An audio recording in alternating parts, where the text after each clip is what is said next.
My son died 19 years ago. 19 years of visiting his grave. 19 years of silence. Then at 1:58 in the morning, silence ended. My phone lit up in the darkness. His name, his contact photo, smiling at me from the screen. I answered with shaking hands. "Dad," he said. "Help me. I don't remember who I am." But that phone was buried with him 19 years ago. To this day, I don't know if what happened was real or if grief finally broke my mind. When I went to the address he gave me, I was shocked by what I found inside. Welcome and thank you for being here. Before we begin, don't forget to like this video, subscribe to support the channel, and share in the comments where you're watching from today. Please note some details in this story have been fictionalized to protect privacy and enhance the narrative, but the lesson and emotions are completely true. Let me be clear about something. I'm not a man who believes in ghosts. I don't think the dead come back. But on August 7th, 2024, at exactly 1:58 in the morning, my phone rang, and the name on the screen said, Matthew Harper. My son, my dead son. I was asleep when it happened. The sound jolted me awake, that sharp, cutting ring that pierces through dreams. I grabbed the phone off my nightstand, without thinking, muscle memory from too many middle-of-the-night emergencies over the years. But those calls had stopped 18 years ago. Nobody calls me at 2 in the morning anymore. Nobody has a reason to. The screen glowed in the darkness of my bedroom. And there it was. Matthew Harper. His contact photo stared back at me, a picture from his 18th birthday, grinning at the camera with that lopsided smile he got from his mother. Alive. Happy.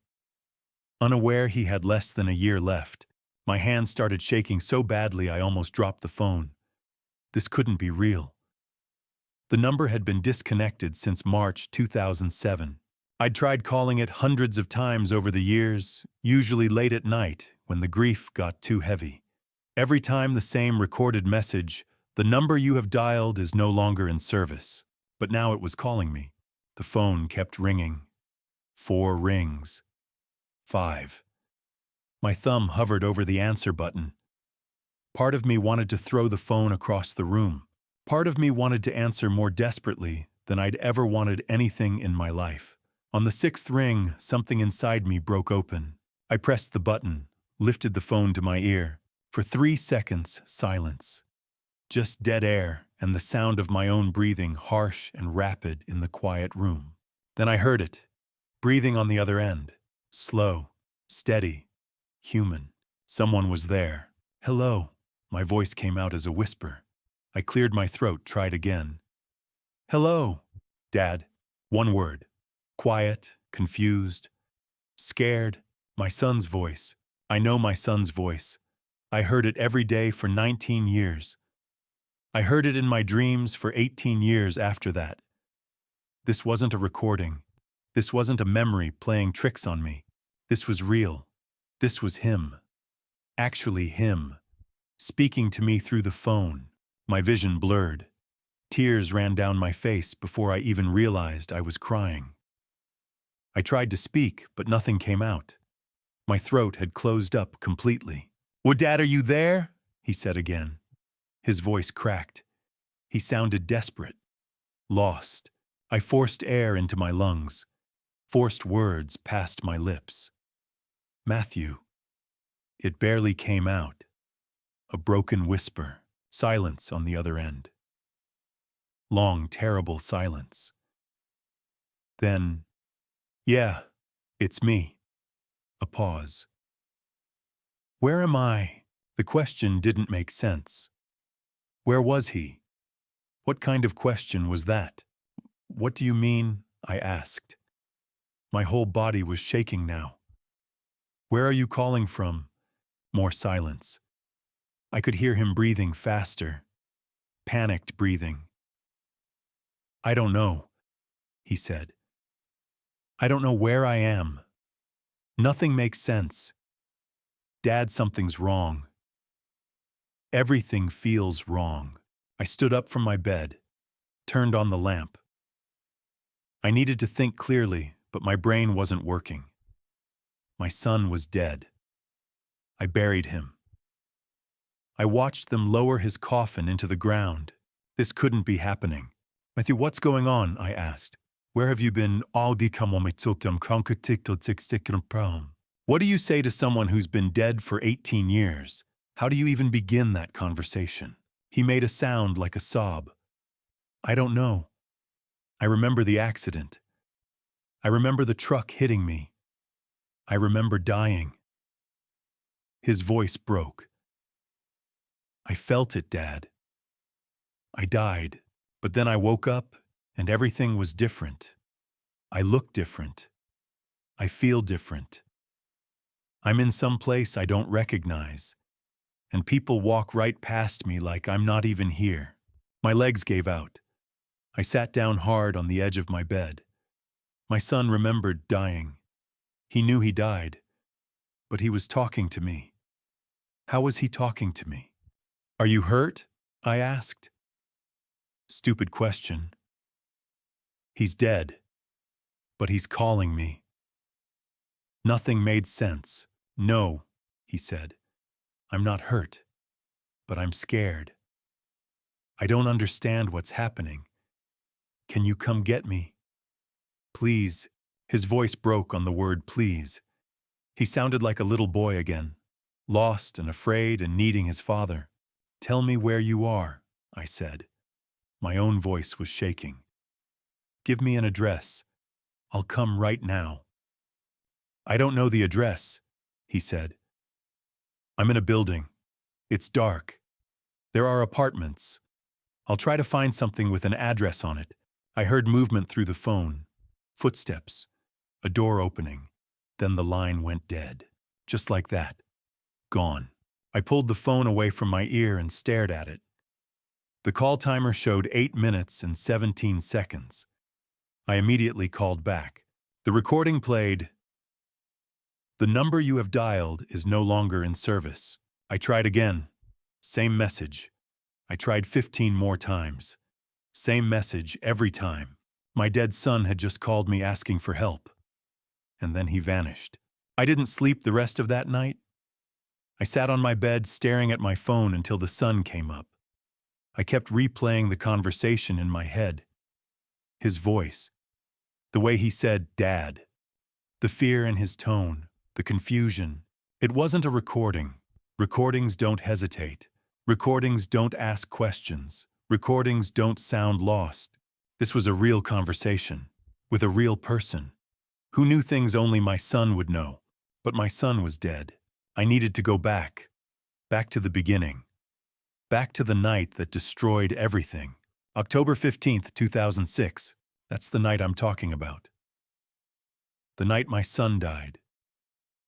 Or the night I thought he died. I don't know anymore. I don't know anything anymore. It was a Friday. Cold for mid-October, one of those early autumn nights in Oregon where you can see your breath. Matthew had been working the closing shift at a restaurant in Salem. He was 19, saving money for college. He wanted to study engineering. He was good with his hands, good at figuring out how things worked. Victoria and I were home watching the 10 o'clock news when the phone rang. It was 11:28. I remember the exact time because I looked at the clock when I answered. Some part of me already knew. Parents always know. Mr. Harper, a male voice, official, careful. This is Officer Daniel Harris with Salem Police Department. There's been an accident, Commercial Street and Center Street. Your son's vehicle. You need to come to Salem Hospital immediately. The world tilted. Victoria looked at me and knew. She just knew from my face. I don't remember the drive. I remember getting in the car. I remember arriving at the hospital. Everything in between is blank. Victoria said later that I drove 90 miles per hour the whole way, 40 minutes from Portland to Salem in less than half an hour. They took us to a private room, not the emergency waiting area. A small, quiet room with soft chairs and a box of tissues on the table. That's how I knew for certain. They only use those rooms for bad news. A doctor came in. Young guy, maybe 30. He looked exhausted. "Mr. and Mrs. Harper," he said. "I'm Dr. Richardson. I'm very sorry. Your son was involved in a severe collision. A truck ran a red light and struck his vehicle on the driver's side. The impact was—" He paused, chose his words carefully. "The impact was catastrophic. He didn't suffer. It was instant," Victoria screamed. Not a loud scream. A sound that came from somewhere deep inside her. A sound I'd never heard a human make before. Her sister Linda had to hold her up. "Can we see him?" I asked. My voice sounded like it belonged to someone else. They let me see him. Victoria couldn't. She was sedated by that point. So I went alone. The morgue was in the basement. Cold. Clinical. Fluorescent lights that made everything look wrong. They pulled back a sheet, and there he was, my son. His face was peaceful, untouched by whatever had destroyed the rest of him, hidden beneath the sheet. He could have been sleeping. For a moment I let myself believe that he was just sleeping, that he'd wake up if I shook his shoulder. I reached out and touched his hand. It was cold. Not cool, not room temperature. Cold. The kind of cold that means gone. That means never coming back. I stood there for 2 hours, waiting for his chest to move, waiting for his eyes to open, waiting for someone to tell me this was all a horrible mistake. No one did. Victoria arrived later when the sedatives wore off enough for her to stand. She took one look at him, and that sound came out of her again. That inhuman sound of a mother losing her child. Security had to come. They had to take her out of the room. I signed papers. I made arrangements. I picked out a coffin. I chose a plot. I did everything a father has to do when his son dies. I moved through it like a ghost. Like I was the one who had died. We buried him 6 days later at Hillcrest Cemetery under an oak tree. Victoria arrived and screamed. The sound that would haunt me for 18 years. But that was the past. Now, 18 years later, my dead son had just called me, and I had absolutely no idea what to do. We buried him 6 days later under an oak tree at Hillcrest Cemetery. I thought that was the end. I was wrong. It was only the beginning of 18 years in hell. The funeral was on October 22nd, a Sunday. 27 people showed up. Not a big crowd. Matthew was only 19. Most of his friends were kids themselves, uncertain how to act around death, how to comfort grieving parents. They shuffled their feet on the grass, mumbled condolences they'd probably practiced on the drive over. Within a year, most of them stopped calling. Within 2, none of them mentioned his name anymore. That's how death works in America. People move on, they have to. Life keeps going whether you're ready or not. I wasn't ready. The cemetery worker, an older guy with weathered hands and kind eyes, waited patiently while I stood at the grave long after everyone else had left. "Take your time," he said quietly. "I'll be over by the truck when you're ready." I never was ready, but eventually the sun set. Eventually, I had to leave. That was the last time I left willingly. For the next 18 years, I came back every single Sunday. 9 o'clock in the morning, rain or shine, snow or heat. Didn't matter. I'd park in the same spot, walk the same path through Section D, stand under that oak tree, and talk to a piece of granite with my son's name carved into it. Matthew Harper, April 12, 1987, October 15, 2006, forever in our hearts. I told him about my week, about stupid things, the weather, what I ate for dinner, repairs I was making on the house.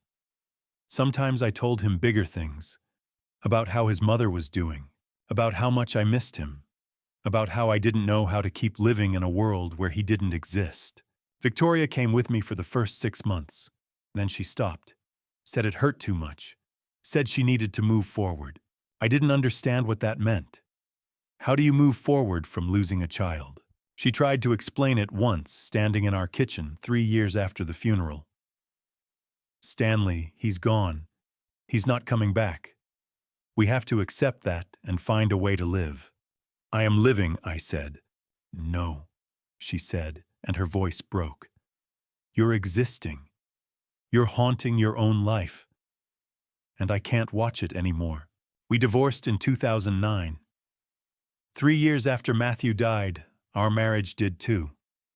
Grief kills more than just the person who dies. It kills relationships. It kills futures. It kills the people left behind slowly one day at a time. Victoria remarried in 2011. A good man named Richard. He owned a hardware store in Portland. He was patient with her. Kind. Everything she needed. They had a daughter in 2012.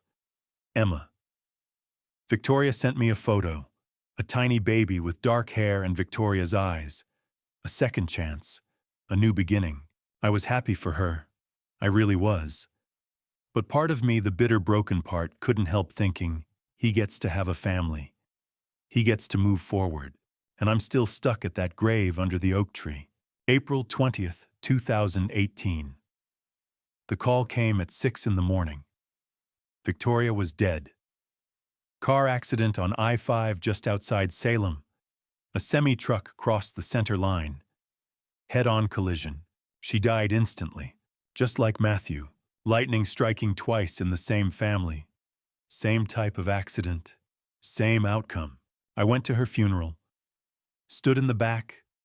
Watched Richard cry over her coffin while little Emma, 6 years old, held his hand and asked why Mommy wouldn't wake up. I wanted to tell her because the universe is cruel. Because sometimes bad things happen to good people for no reason at all. Because your mother tried so hard to build a new life, and it got taken away anyway. But I didn't say anything. I just left before the burial. I couldn't watch another person I loved go into the ground. After Victoria died, I had no one. Her sister Linda stopped calling. Matthew's friends were long gone. My parents had passed years before, except Tom. Tom Bradley had been my best friend since college. Solid guy, reliable. The kind of friend who shows up when you need him without having to be asked. He'd stuck around through Matthew's death, through the divorce, through everything. Most people drift away from grief. It makes them uncomfortable. Tom never did. He called me every morning at 6:30, just to check in. "You still with me, Stan?" he'd ask. "Still here," I'd say. "Good, let's keep it that way." That was Tom. Simple, steady. The only thing tethering me to the world. I kept Matthew's room exactly as he'd left it. His clothes still hung in the closet. His books lined the shelves. His bed made the way he'd made it the morning he died. I couldn't change it.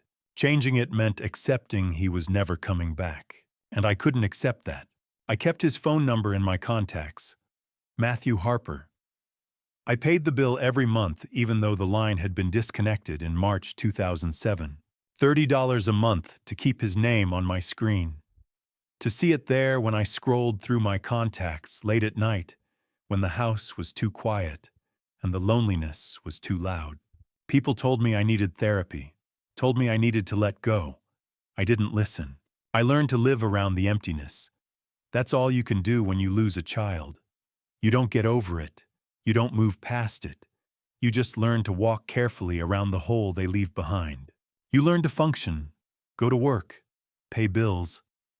Pretend you're fine when cashiers ask how your day is going, but you're never fine.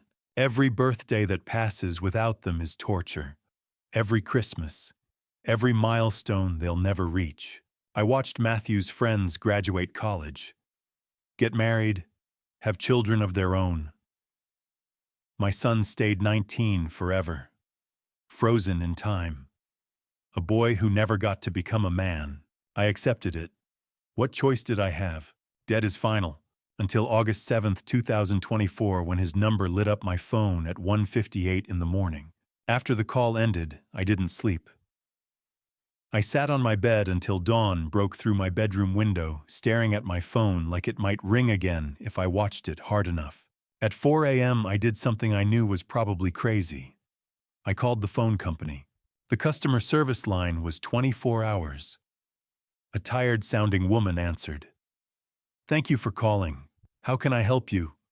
"I need to check on a phone number," I said. "I received calls from it, but it's supposed to be disconnected."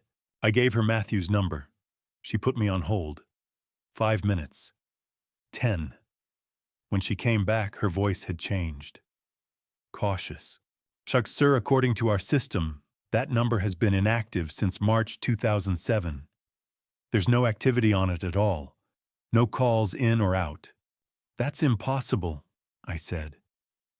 "I received a call from that number last night. 8 minutes and 17 seconds. It's right here in my call log." Another hold. This time 15 minutes. A different voice came on. Male. Professional. A supervisor. "Mr. Harper, I've reviewed the account personally. The number you're asking about has been deactivated for over 17 years. Our system shows absolutely no recent activity." He paused. "Sir, sometimes grief can cause us to see things that aren't there. Perhaps you should speak with someone. We have resources." I hung up. I didn't need a therapist. I needed answers. At 6:30, Tom called. Right on schedule. "You still with me, Stan?" "Tom," I said. "Something happened last night." I told him everything. The call, the voice, the 8 minutes and 17 seconds of conversation with my dead son. Long silence on the other end. Then, "Stan, are you sure it wasn't a dream, Quintus Sanctuary?" "It wasn't a dream," I said. "I have the call log. I have proof." "Okay," he said carefully. "Okay, I'm coming over." "Don't," I said. "I'm fine." Stan. "I don't need a babysitter, Tom. I need my son to call again." Another silence. "What if he doesn't?" "He will," I said. And I believed it. I had to believe it. Tom said he'd come over after work. I told him not to. I didn't need a babysitter. I needed my son to call me back. 3 days later, at 3:47 in the morning, he did. August 11th, 3:47 a.m. The sound cut through the silence of my bedroom like a knife. I jolted awake. For a split second, I didn't know where I was. Then I saw the phone screen glowing on my nightstand, and everything came rushing back. Matthew Harper. I grabbed it before the second ring finished. "Matthew, Dad." His voice was worse than the first call. Ragged, desperate, like he'd been running or crying or both. "Dad, I found something. I found an address." My heart hammered against my ribs. I fumbled for the lamp knocked over a glass of water on the nightstand. Didn't care. Grabbed the pen and paper I'd kept there for the last 3 days, waiting for this exact moment. "Tell me," I said. My hand was already shaking. "Where are you?" "The 3156 Cedar Lane." He spoke slowly, like he was reading it off something. "Apartment 12. Eugene, Oregon." "Eugene, 2 hours south of Portland. 2 hours away from me." I wrote it down. My handwriting looked like a child's, the letters shaky and uneven. But I got it. I had it. "I'm coming," I said. "I'm leaving right now. Don't move. Don't go anywhere. Do you hear me? Dad, His voice broke. "Something's really wrong. I went outside today and people looked right through me. A woman walked into me. Actually into me like I wasn't solid." He was crying now. I could hear it. "I think I'm dead. I think I'm a ghost or something. I don't understand what's happening. You're not a ghost." I said, though I had no idea if that was true. "Ghosts can't use phones. You're calling me. You're real. You're somewhere real." and I'm going to find you. Please hurry, he whispered. I'm so scared. I know, I'm scared too. But I'm coming. I promise. 2 hours. Can you wait 2 hours? I'll try. Matthew, the line went dead. I didn't bother calling back this time. I knew it wouldn't work. The pattern was clear now. He called me. I couldn't reach him. Some kind of one-way connection that didn't make any sense. But nothing about this made sense. I was out of bed before I realized I was moving. Threw on jeans and a shirt. Grabbed my wallet and keys. Didn't brush my teeth. Didn't make coffee. Didn't do any of the normal morning things a person does. My son was in Eugene, alive, scared, asking for me. Nothing else mattered. I was on I-5 South by 4:15 a.m. The highway was empty at that hour. Just me and the occasional semi-truck hauling goods through the darkness. My headlights cut through the pre-dawn black, illuminating the white lines of the road ahead, and nothing else. Oregon in August is dry, but the mornings are still cool. I had the window cracked. The air rushing past smelled like pine and asphalt. My hands gripped the steering wheel so tight my knuckles ached. 2 hours, that's what I'd told him. Portland to Eugene, straight shot down I-5 should take 2 hours, maybe less at this time of morning with no traffic. But my mind wasn't on driving. It kept going back. Not to the phone calls. Not to the impossible fact that my dead son was somehow alive and calling me. But to the last time I saw him, October 15th, 2006. That morning. Matthew had stayed over the night before. He'd been working so much saving money for college that we didn't see him as often as we used to. But he'd come home that Friday night, eaten dinner with us, fallen asleep on the couch watching TV. I woke him up Saturday morning around 10. Hey, sleepyhead, you working tonight? He'd stretched, yawned. Yeah, closing shift. I should probably head home, shower, get ready. We'd walked to the door together. I remember thinking he looked tired, thinner than usual. I'd meant to say something, meant to tell him to take care of himself, to eat more, to not work so hard. Instead, I'd said, drive safe. And he'd turned back, smiled that lopsided smile. Love you, Dad. I should have said it back. Should have said, I love you too, like any normal father would. But I was distracted, thinking about work, about bills, about stupid, meaningless things that don't matter at all. So I just nodded. Drive safe.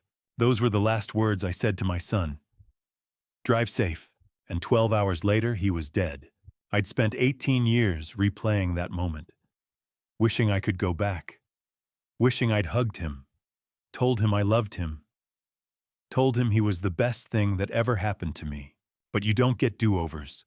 You don't get second chances. Except somehow impossibly, maybe I was getting one now.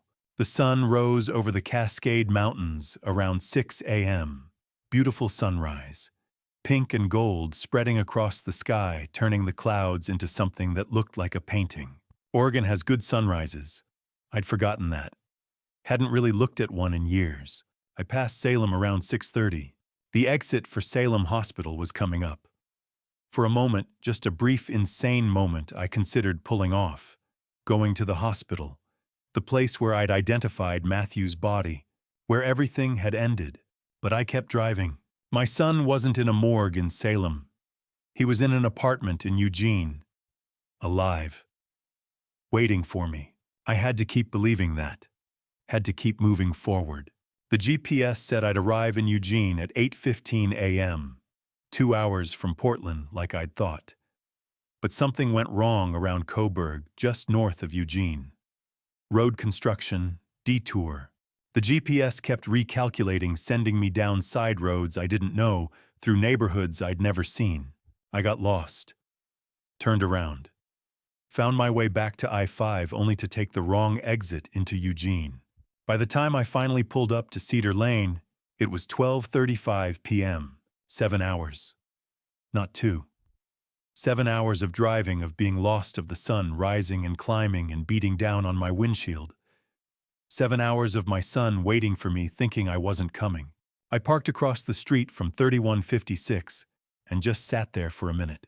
The building in front of me made my stomach drop. It was old. 4 stories, red brick, probably built in the 70s. But that wasn't the problem.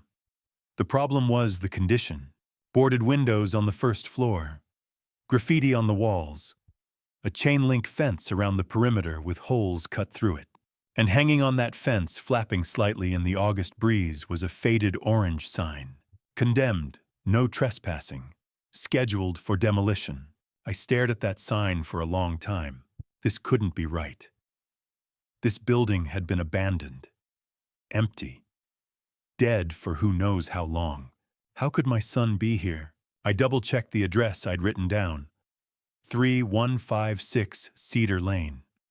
That's what he'd said. That's what I'd written. And according to the numbers on the building, this was it. 12:35 p.m. I pulled up to 3156 Cedar Lane. The building in front of me made my heart sink. Boarded windows, chain-link fence, and a faded orange sign, condemned, scheduled for demolition. This couldn't be right, but it had to be. I stood before apartment 12 on the 3rd floor of 3156 Cedar Lane. My son was behind that door, or something pretending to be him. The address had led me to an abandoned building wrapped in decay. The chain-link fence had been easy enough to climb my 58-year-old joints, protesting but obeying. The side door hung crooked on one hinge, the padlock long since pried away by vandals or scavengers. I slipped through the gap and into darkness. The first floor reeked of mold and rot. Water damage had turned the drywall to pulp. Graffiti covered every surface. Broken beer bottles crunched under my shoes. Somewhere above, pigeons cooed in the rafters. The building had been condemned for a reason. Every instinct screamed at me to turn around, to go back to my car, to call Tom, and admit I was losing my mind. But Matthew had given me this address. My dead son had called me twice and told me he was here. I kept walking. The stairwell was worse. Each step groaned under my weight. I gripped the rusted railing, testing each tread before committing. On the 2nd floor, I found more of the same. Collapsed ceilings, stripped wiring dangling like entrails. The floor was littered with debris, needles, abandoned sleeping bags. This was a place where people came to disappear. The 3rd floor should have been identical. Instead, as I reached the top of the stairs, I noticed something strange. The hallway was cleaner. Not pristine, but noticeably different. Less debris. The walls still bore water stains, but someone had swept the floor. I walked slowly down the corridor, my breath shallow, my heart hammering. Apartments. 1 through 11 were the same as below. Doors kicked in or missing entirely. Empty rooms full of trash. But apartment 12 was different. The door was closed. Intact. The number 12 was brass polished enough to catch the dim light filtering through a grimy window at the end of the hall. I stood there for a full minute, my hand hovering over the doorknob. This was insane. This entire thing was insane. I had buried my son 18 years ago. I had touched his cold hand in the morgue. Victoria had collapsed at the funeral. I had visited his grave every Sunday for nearly 2 decades. Dead people did not make phone calls. Dead people did not have apartments. But what if? What if he had somehow survived? What if there had been a mistake? What if he had amnesia, had been living under another name, and only now remembered who he was? I turned the knob. The door opened. The apartment beyond should not have existed. Not here. Not in this building. Not in any version of reality that made sense. It was perfect. The living room was small but tidy. A brown couch sat against one wall, facing a flat-screen television. A coffee table held a neat stack of magazines. The carpet showed vacuum tracks. The air smelled faintly of dish soap and coffee, not mildew or decay. There was no dust, no grime, no sign that this space existed inside a condemned building scheduled for demolition. I stepped inside, my legs unsteady.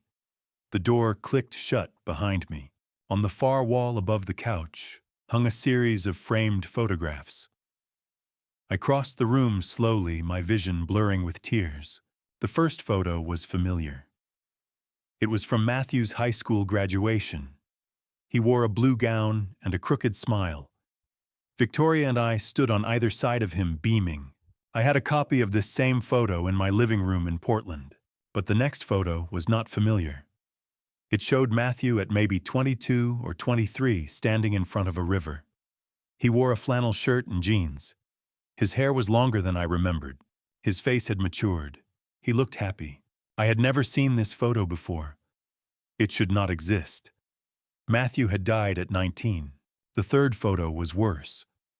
Matthew at maybe 30. He sat at a table in what looked like a diner holding a cup of coffee. He was smiling at whoever held the camera. The lines around his eyes were deeper. He looked like a man, not a boy. The fourth photo made my knees buckle. Matthew stood in front of this building.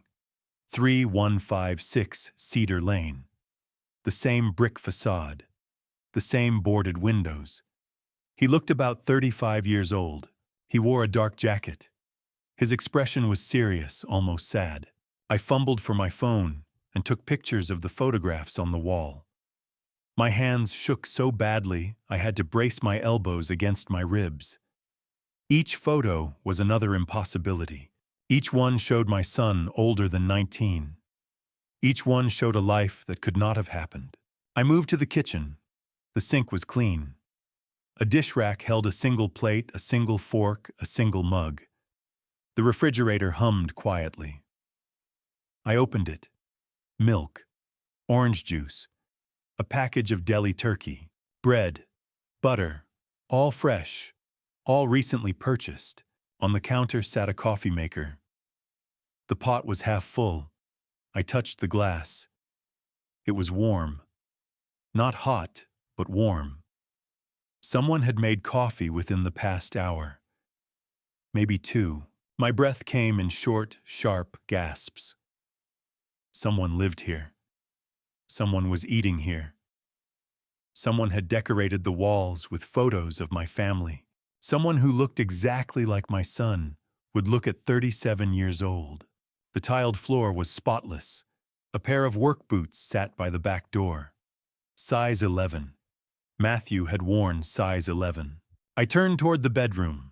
The door was ajar. Beyond it, I could see the edge of a bed with a navy blue comforter, a dresser, a closet with the door half open. I needed to see. I needed to know. I had come this far. I had climbed through a condemned building, had stood in a perfectly preserved apartment that defied all logic, had stared at photographs that showed my dead son living a life he never got to have. Whoever lived here would have answers. Or whoever lived here was playing the cruelest trick imaginable. I walked toward the bedroom, my footsteps silent on the tile, then muffled by the carpet in the living room. My hand reached for the bedroom door. I pushed it open, and I found the truth. The bedroom held the answers I had been searching for. The room was simple. A double bed with a navy comforter neatly made. A nightstand with a lamp and a charging cable. A dresser with a mirror above it. On the mirror, taped at eye level, was a piece of lined paper torn from a spiral notebook. The handwriting made my chest tighten. It was Matthew's handwriting. The same slanted M. The same way he looped his lowercase g.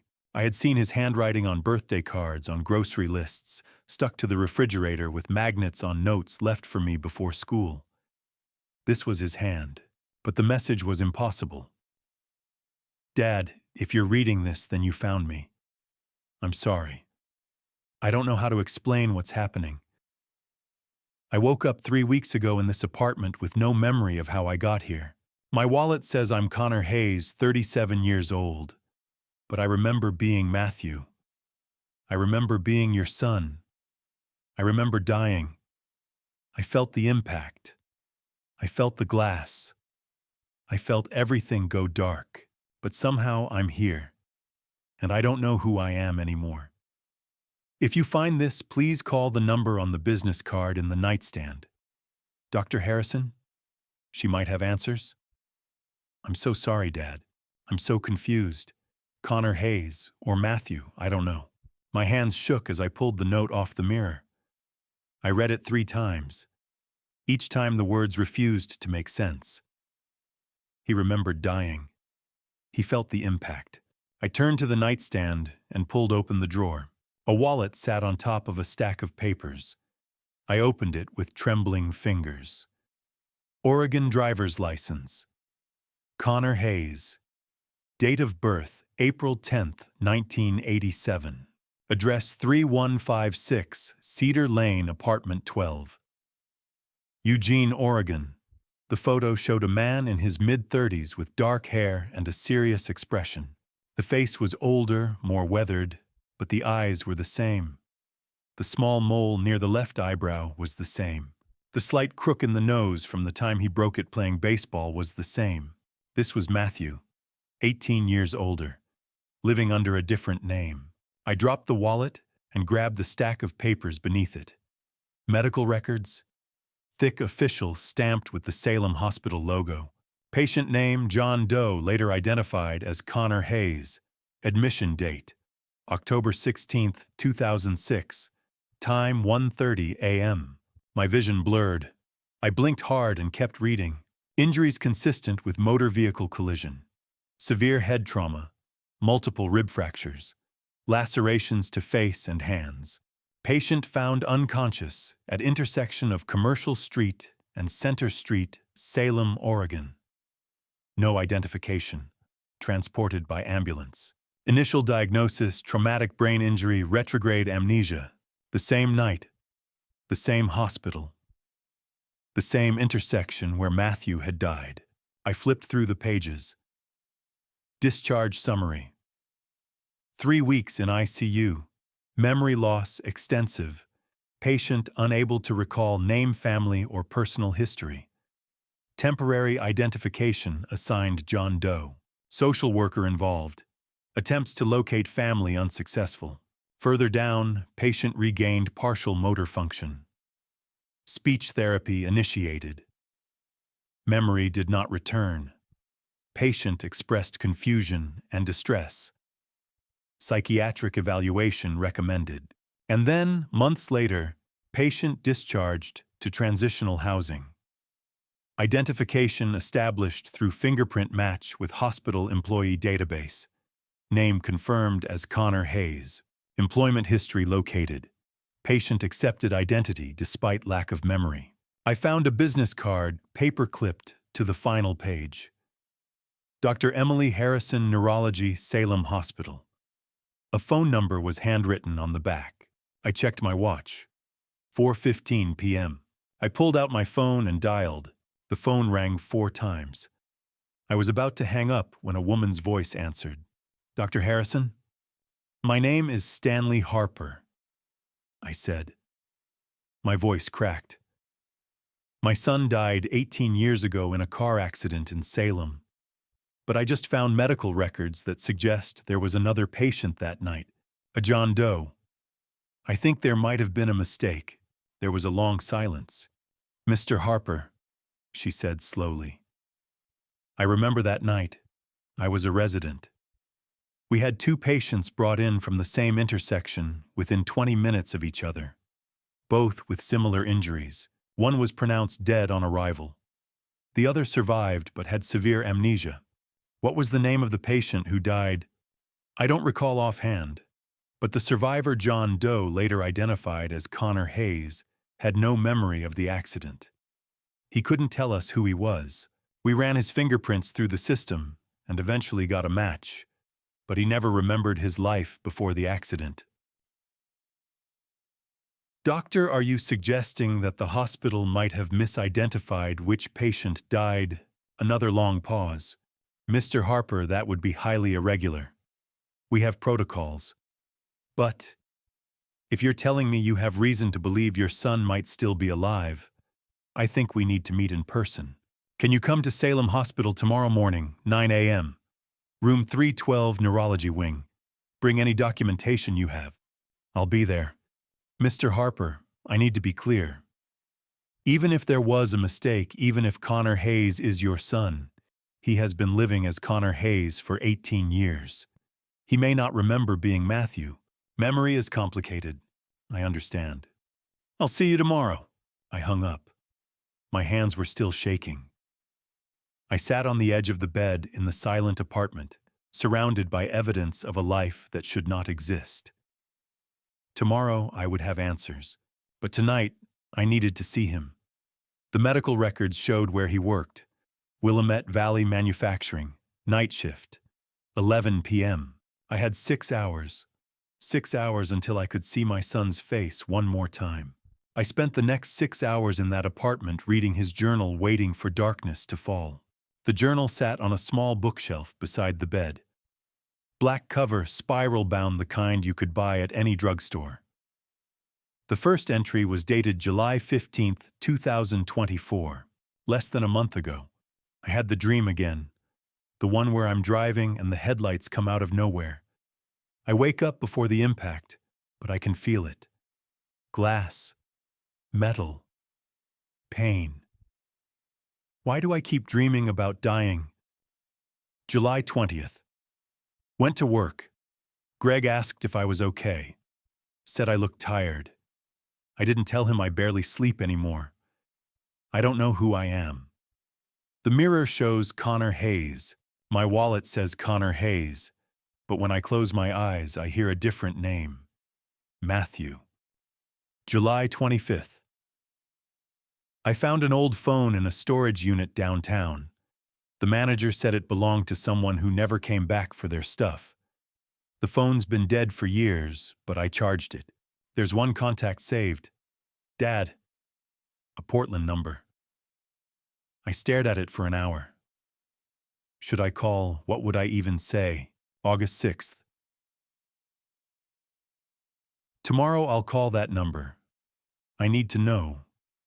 Even if I'm losing my mind, I need to know. August 7th. The day he had called me at 1:58 in the morning. The day my world had shattered and reformed into something I could no longer recognize. I closed the journal and sat in the silence. How had he found Matthew's phone? How had it ended up in a storage unit? Why had it taken 18 years for him to find it? The questions piled up like debris in a flood, but I had no answers. At 10:45, I left the apartment and drove to Willamette Valley Manufacturing. The factory sat on the eastern edge of Eugene, surrounded by chain-link fencing and gravel lots. Security lights cast harsh white circles across the parking area. The building itself was low and sprawling, all corrugated metal and loading docks. A sign near the entrance read, "Second shift, 11 p.m. to 7 a.m." I parked near the back of the lot, far enough away that I could watch without being noticed. My hands gripped the steering wheel. My breath came shallow and fast. In a few minutes, I would see him. Not in photographs, not in dreams, in person. At 10:52, a silver Honda pulled into the lot. The driver's door opened. A man stepped out. He moved under the lights, and my chest seized. It was Matthew's face. 20 years older, but unmistakably his. The same straight nose. The same dark eyes set just a fraction too close together. The small scar on his chin from the bicycle accident when he was 7 years old. I had been the one to take him to the emergency room. 3 stitches. He had cried the whole way home. Connor walked toward the factory entrance with his hands in his pockets. His gait was the same. The slight favor of his left leg from the time he sprained his ankle playing soccer. The way he ran his hand through his hair when he was nervous. Matthew used to do that before tests, before presentations, before asking a girl to prom. This man was Matthew, older, wearing a different name. But my son. He disappeared through the factory doors. I sat in my car and broke. The sobs came hard and uncontrollable.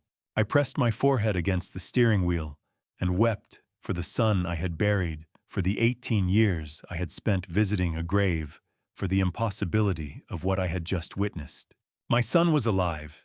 He was 37 years old, and he was alive. I waited. The hours crawled past. I watched other workers arrive. Shift change at 11. trucks backing up to loading bays, forklifts moving between the warehouse and the docks. Normal work. Normal people. A normal night for everyone except me.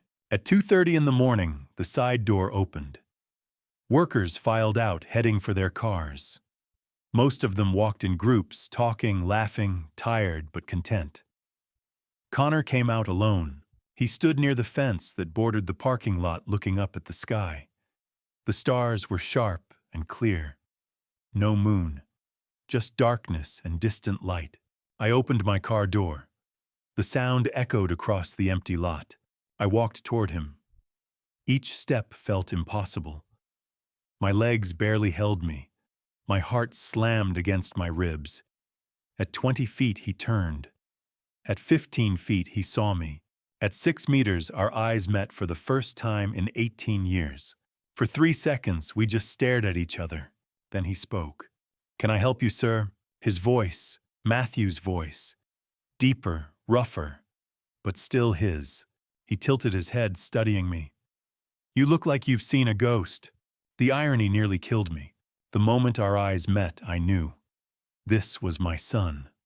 Or it was the cruelest joke the universe had ever played on me. I opened my mouth, but no words came out. Connor tilted his head, his brow furrowing. "Sir, are you okay?" I tried to speak. My throat closed. My vision blurred. I blinked hard and forced air into my lungs. "You remind me of someone I used to know." I finally managed. He studied my face. "You look familiar too." "Have we met before?" I shook my head. My heart pounded so hard I thought it might crack my ribs. "I don't think so." "I'm John Williams." The lie tasted bitter. But I didn't know what else to say. I couldn't just blurt out the truth. "Not yet. Gee, I'm Connor Hayes." He extended his hand. I stared at it for a second too long before shaking it. His grip was firm. His palm was warm. Not cold, like the hand I had touched in the morgue 18 years ago. "I know this sounds strange," Connor said, "but I feel like I know you. Like I've seen you in my dreams." My breath caught. "Your dreams," he nodded slowly. "I was in a car accident 18 years ago. I don't remember much about my life before that. But I have these dreams about a different life. A life I don't think I ever lived." "What kind of dreams?" "There's a man, older, maybe in his late 50s. He's always sad, like he lost something he can never get back. He looks like a father." I couldn't breathe. "What does he look like?" Connor met my eyes. "Like you. Exactly like you." The silence stretched between us. The factory hummed behind him. A truck rumbled past on the access road. Somewhere in the distance, a dog barked, but all I could hear was the roar of blood in my ears. I turned to walk away. I had to. If I stayed, I would fall apart. "Wait," Connor called. "The person you lost. What was their name?" I stopped, my back to him, my hands clenched into fists. "Matthew." I heard his sharp intake of breath. "That's impossible," he whispered. "How do you know that name?" I turned back. He was staring at me with wide eyes. "What do you mean?" I asked. He pulled his phone from his pocket and opened the Notes app. He turned the screen toward me. The note was titled August 5th. Below it, written over and over, filling the entire screen, were 2 words. "I am Matthew. I am Matthew. I am Matthew." Dozens of times. Hundreds, maybe. As if he had been trying to convince himself, or trying to remember. My knees nearly gave out. "I started writing it a week ago," Connor said. His voice shook. "I don't know why. I just woke up one night and that name was in my head. Matthew, like it was mine. But my wallet says Connor Hayes. My license says Connor Hayes. Everyone I know calls me Connor. So I wrote it down, trying to make sense of it. I reached into my jacket pocket and pulled out the DNA kit I had bought at a drugstore in Eugene before coming here. I held it up so he could see it. "I think you're my son," I said. "I think you're Matthew." He stared at the kit, then at me. "That's insane." "I know. And if I'm your son, then I've been living under the wrong name for 18 years. I've lost 18 years of my life." "I know. How is that even possible?" I told him about the phone calls, about the apartment, about the photographs on the wall showing him at ages he should never have reached, about the note written in his handwriting, but signed with a stranger's name, about the medical records from Salem Hospital showing 2 patients from the same accident on the same night. He listened without interrupting. When I finished, he was silent for a long time. "If this is true," he finally said, "then everything I know about myself is a lie." "We'll figure it out together," I said. "Please, let me take a sample. 36 hours. That's all it takes. If the DNA doesn't match, I'll leave you alone. But if it does..." I couldn't finish the sentence. Connor looked down at the DNA kit, then back up at me. "Okay." I opened the kit with shaking hands. The cheek swab felt impossibly small. I stepped closer. He opened his mouth. I brushed the swab against the inside of his cheek. 10 seconds. That was all it took. 10 seconds to collect the cells that would tell me if my son was alive. I sealed the sample in the tube and put it back in the kit. 36 hours for results. "What happens if it's positive?" he asked. "I don't know." "What happens if it's negative?" "I don't know that either." He gave me his real phone number. I gave him mine. We stood there in the parking lot under the Oregon night sky, 2 strangers connected by an impossible hope. "I don't remember anything about you," Connor said quietly. "Even if the DNA says I'm Matthew, I don't know if I can be him. I've been Connor Hayes for 18 years. That's the only person I know how to be." "I understand. Do you..."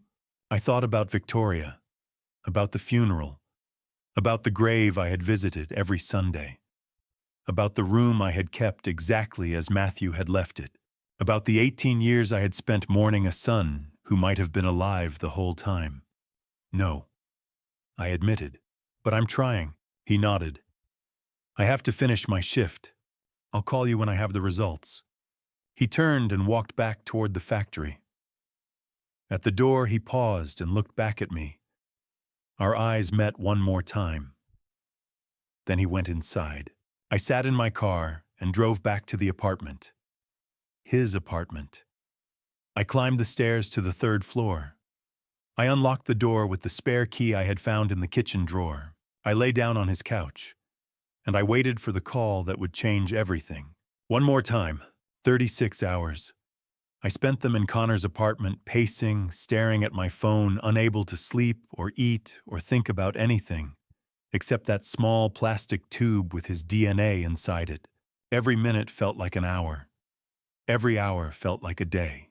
August 14th, 11:40 in the morning, my phone rang. "Mr. Harper, this is Dr. Emily Harrison." My hand shook so badly I almost dropped the phone. "Yes, the results are in. I've reviewed them twice to be sure. It's a perfect match. Connor Hayes is your biological son." I collapsed onto the couch. The room spun. I couldn't breathe. Couldn't speak. "Mr. Harper, are you there?" "I'm here," I whispered. "I know this must be overwhelming. We should schedule a follow-up appointment to discuss next steps, but I wanted you to have the results immediately. Mr. Harper, your son is alive." I thanked her. I don't remember what I said. I hung up and dialed Connor's number with trembling fingers. He answered on the 2nd ring. "Hello." "It's positive," I said. My voice broke.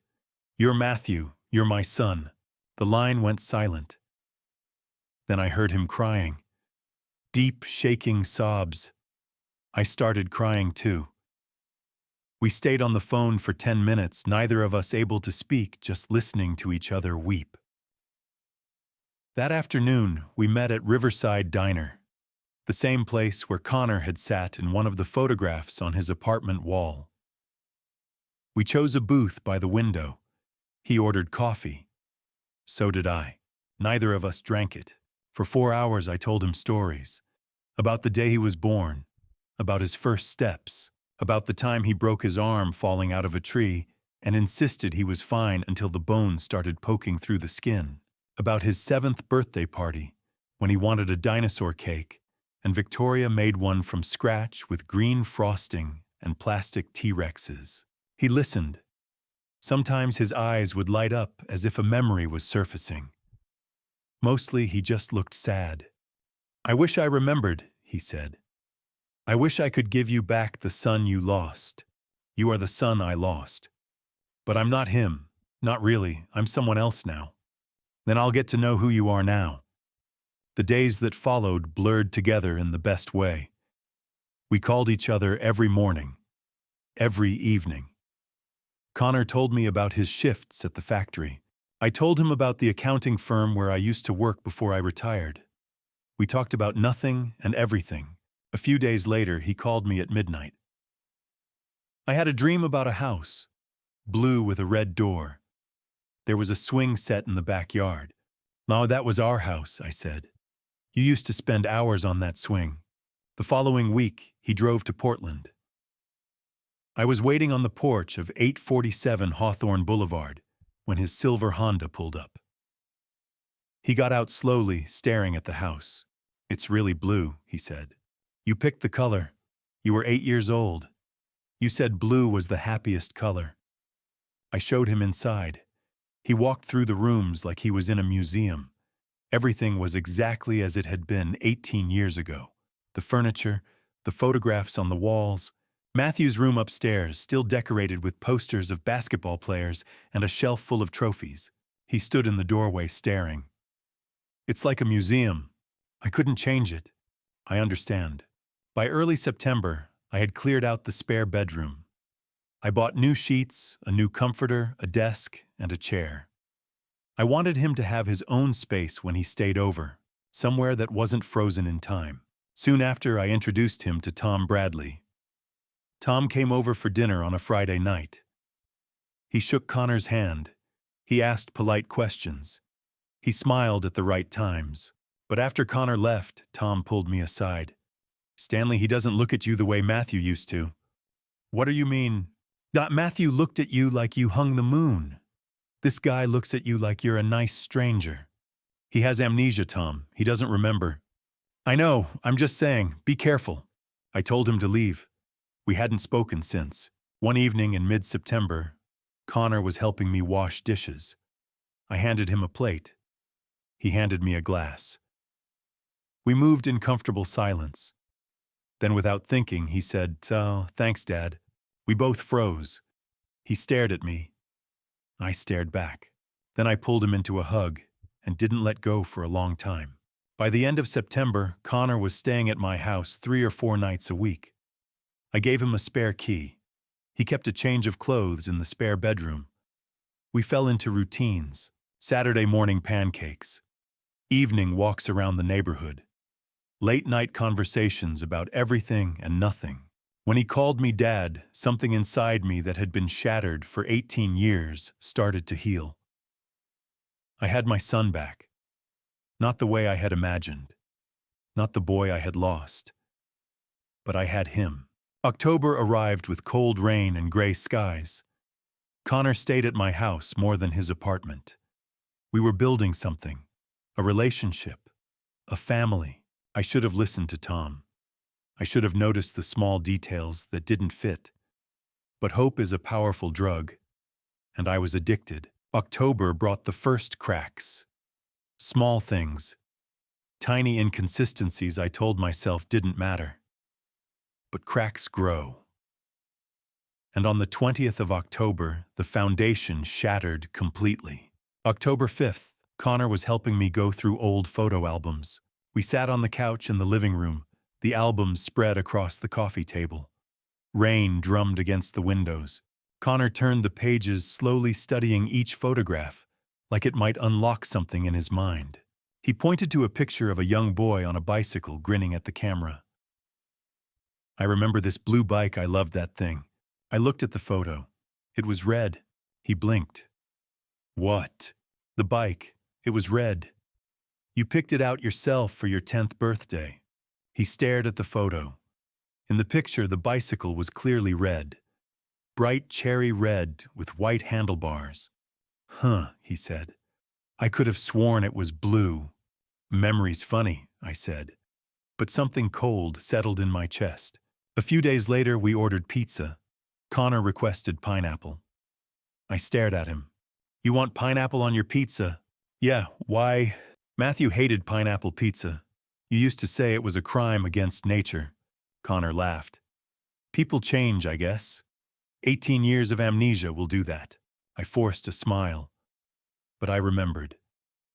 Victoria had ordered pineapple pizza once by mistake. Matthew had refused to eat a single slice. He'd made a sandwich instead. On the 10th, I noticed a scar on Connor's left wrist.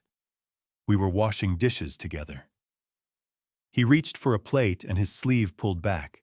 A thin white line, maybe 2 inches long, ran across the inside of his wrist. How'd you get that? I asked. He glanced down. Old injury, I guess.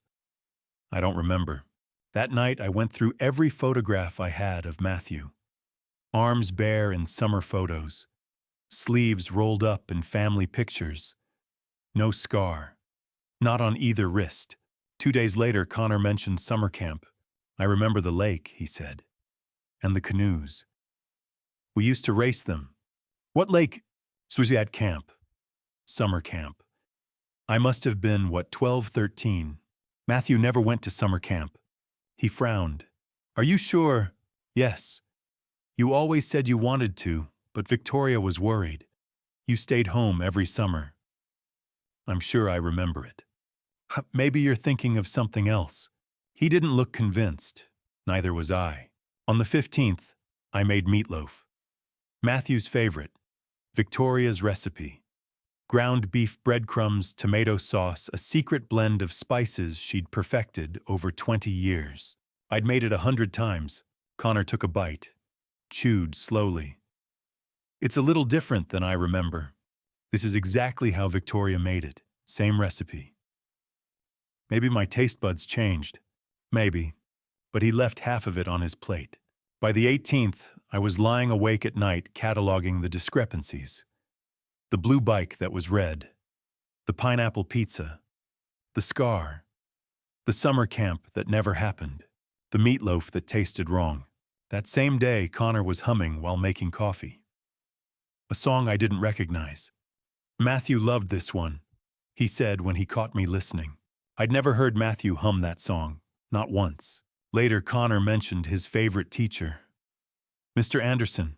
He taught history. Best teacher I ever had. Matthew's favorite teacher had been Ms. Thompson. She taught English. He'd written her a thank you note when he graduated. I started to say something, then stopped. What was I going to say? That his memories were wrong, that the DNA test was wrong, that my son wasn't my son. Memory isn't reliable. 18 years of amnesia. Things get confused. Details blur. It's normal. But the list kept growing. And every time I added something new to it, the cold in my chest spread a little further. These were small things. Insignificant. DNA doesn't lie. Dr. Harrison had said it was a perfect match. Science doesn't make mistakes like that. But what if it did? On the 20th, we had a normal evening. Dinner, television. Connor went to his room at 10. I stayed up making tea in the kitchen. The house was quiet except for the rain and the soft whistle of the kettle. At 10:30, I walked down the hallway with my tea. Connor's door was slightly ajar. I heard his voice. Low. Urgent. He was on the phone. I stopped. I didn't mean to eavesdrop, but something in his tone made me freeze. I can't keep lying to him, Connor said. Every day it gets worse. 1 sentence, 9 words. How can I tell him I'm not Matthew? That was all it took to destroy everything. I stood frozen in the hallway. Connor's voice continued from behind the half-open door. "I know," he said. "I know. But this is harder than I thought it would be." A pause. He was listening to whoever was on the other end of the call. He's so happy," Connor said. His voice cracked. "He looks at me like I'm everything to him, like I'm the only thing he has left in the world." My heart pounded so hard I thought my ribs might crack. The teacup trembled in my hand. "I can't keep lying to him," Connor said. "Every day it gets worse. Every time he tells me a story about Matthew, every time he looks at me with that hope in his eyes, I feel like I'm drowning." Another pause. "No, I haven't told him yet. How can I tell him I'm not Matthew? That I've been lying this whole time, that the DNA test was—" The teacup slipped from my fingers. It shattered on the hardwood floor. The sound was deafening in the quiet house. Connor's voice stopped mid-sentence. The door opened. He stood there, phone still pressed to his ear. Our eyes met. He knew. In that instant, he knew I had heard everything. His face went pale. "I'll call you back," he whispered into the phone. He lowered it slowly. "Stanley, how much did you hear? You're not Matthew." It wasn't a question. It was a statement. A fact. The only fact I had left. "Stanley, let me explain. You're not my son." He took a step toward me. I took a step back. Broken ceramic crunched under my shoe. "The DNA test was wrong," he said. His voice shook. "Or I made it wrong." "What does that mean?" Tears streamed down his face. "I wanted it to be true. I wanted it so badly. I wanted to have a father. Someone who looked at me the way you do. I've been alone for 18 years, Stanley. No family. No one who cared if I lived or died. And then I found those photos in the apartment. And I realized I looked like him. Like your son. And I thought, maybe, who are you? My real name is Liam. Liam Carter. I'm nobody. Just some guy who woke up with no memory and spent 18 years trying to figure out who I was. And when I saw those pictures, when I heard your voice on that phone call, I thought maybe I could be someone. Maybe I could be your son." The world tilted. I grabbed the wall to steady myself. "Get out!" "Stanley, get out." He reached toward me. I jerked away. "Don't touch me. Don't you ever touch me again." "Please, just let me explain." "There's nothing to explain. You lied. You lied about everything. The phone calls, the apartment, the DNA test. All of it was a lie." "Not all of it," he whispered. "The way I felt when you looked at me, when you called me son. That wasn't a lie.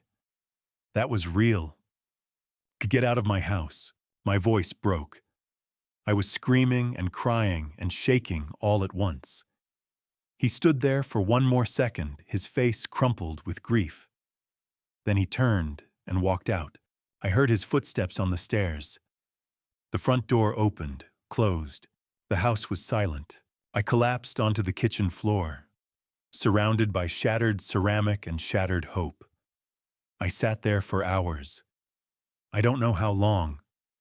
Time stopped meaning anything. At 3 a.m, I stood up. I walked to my car. I drove. I didn't know where I was going until I arrived. Hillcrest Cemetery. The gate was locked, but I climbed the fence the way I had climbed the fence at 3156 Cedar Lane. I walked through the darkness with only my phone's flashlight to guide me, but I didn't need it. I knew this path by heart. 18 years of Sundays. Section D. Plot 217. The oak tree, and there waiting for me in the darkness was the only truth I had ever known. The gravestone. Matthew Harper. April 12th, 1987 to October 15th, 2006. Beloved son, my real son, still dead, still gone, still 6 feet underground. I knelt before Matthew's grave and talked to him the way I had every Sunday for 18 years. "I'm sorry," I whispered. The grass was cold and wet beneath my knees. The oak tree creaked in the wind. "I'm so sorry. I betrayed you. I let someone else pretend to be you. I wanted him to be you so badly that I ignored everything. The wrong details, the lies, all of it." The gravestone didn't answer. It never did. Everyone was right. Victoria. Tom. Even you, probably. I need to move on. But I can't. I've been stuck here for 18 years, at this grave, at the moment I lost you. While the rest of the world kept turning, I stayed frozen.